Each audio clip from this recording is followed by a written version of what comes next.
You know, if you want to head inside to see some really interesting art, beautiful artwork, Duce, he's been in studio with us before, but it's been a while. He is an interesting copper artist, and he actually pieces the copper together. So you get different looks, and even if you're not into copper, I swear you're going to want to be, because you can get everything from a bracelet to a huge lizard for on your wall. So Duce in studio with us. Dennis, how are you? Doing great. Now this piece, I want you to hold it up first, because I'm blown away by this lizard. I think this is phenomenal. I just came back from Costa Rica where I was just loving the iguanas and the lizards. So when I see something like this, and for Carolyn coming from Phoenix, this is right up her alley. Yeah, this one is a commission. The client fell in love with my artwork and wanted specifically something that looked like a lizard. Well, I mean, her email is lizardmama. So she I won't likes explain the rest of it, but she loves lizards. So I made this piece specifically for her. Didn't tell her that I was going to incorporate the lizard love, but you know, she was ecstatic. Oh, I'm sure she was. With the piece. Now let's talk about yourself, though. I mean, obviously you do commission pieces, but you do interesting pieces that you just come up with on your own. Yeah, I kind of call them my sanity pieces. You know, helps you out a little bit. Exactly. As an artist, we all have our thing. You got to work through your process, and you know those kinds of things. So you know, this one here was.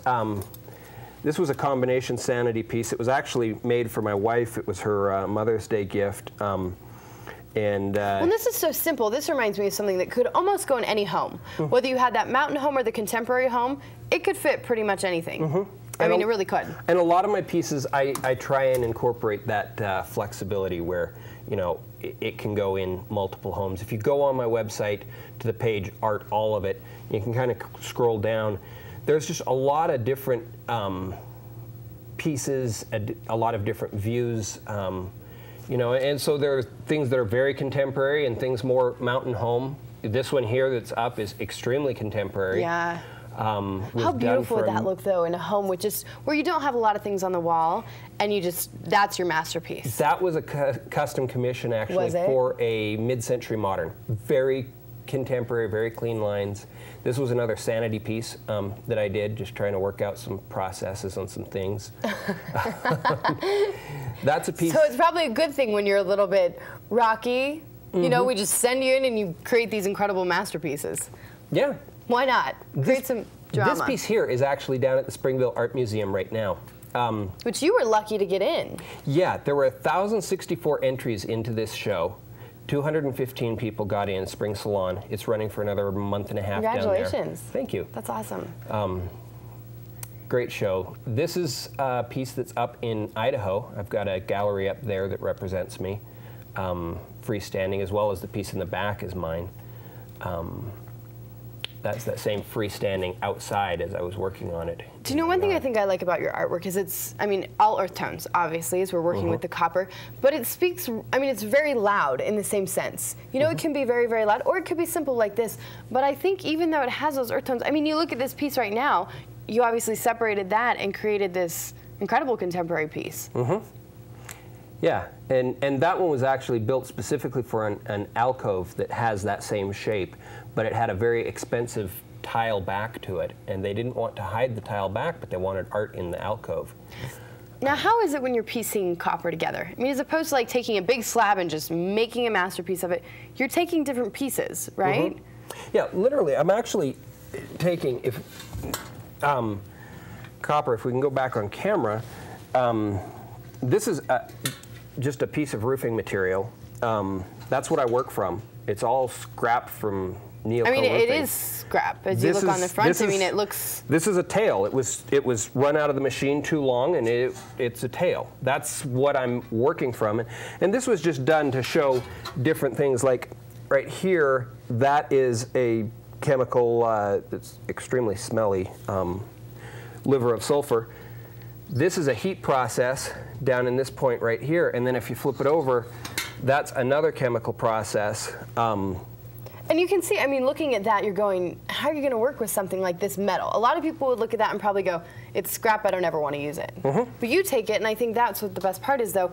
You're getting all these different colors. I mean, looking at these two standing pieces, you know, you get all these different colors, but it really gives it a different feel than just the copper look. Correct. Yeah, it's just, you you know, kind of a design thing. I just love shape and dimension, and so that's really what I'm playing with. And I would just cut this into strips, one direction or the other, and then I'd cut strips from another piece in another direction, and that would be the, you know, that's how I would weave it together. And sometimes my scraps are too small, and I have to build the piece out of multiple pieces. And which is so neat. Dennis, what came first? Were you working with Nilco Roofing and then thought, you know what, I want to be an artist, or were you an artist and thought, I need to get the materials, so I'm going to work for Nilco Roofing? Which one came first? Nilco Roofing. I had. Which, tell them what that is, just in case they don't know. Nilco Roofing is a Salt Lake and Park City roofing company.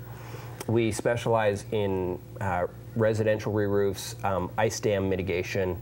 You know, we've got our own patented snow melt system for dealing with ice dams. We're just really, we're a mountain roofing company. So you were doing the roofing, and then to control your sanity, you got into the artwork? Kind of, yeah. Really what happened is, walking by the cans, garbage cans full of scrap copper for years, just kind of got to me. I'm like, there's got to be something I can do with it. And I first just started taking home pieces and playing around with heat and playing around with chemicals. And then one day I went, well, what if I weaved them? And what does it take to weave copper? I mean, it's not the most flexible material. No. So what is this taking you to weave? I mean, I look at that lizard, or even these ones that are circular. It looks like you're definitely putting some work in. Yeah, it's actually a lot of physical work. Upper body work. So you're telling me I wouldn't be good at this job. That's the bottom line. Yeah, it's definitely, even though I'm not getting in shape because there's no aerobic to it, my arms got muscle. my Maybe I should get into this. Shoulders. I'm trying to tone my arms.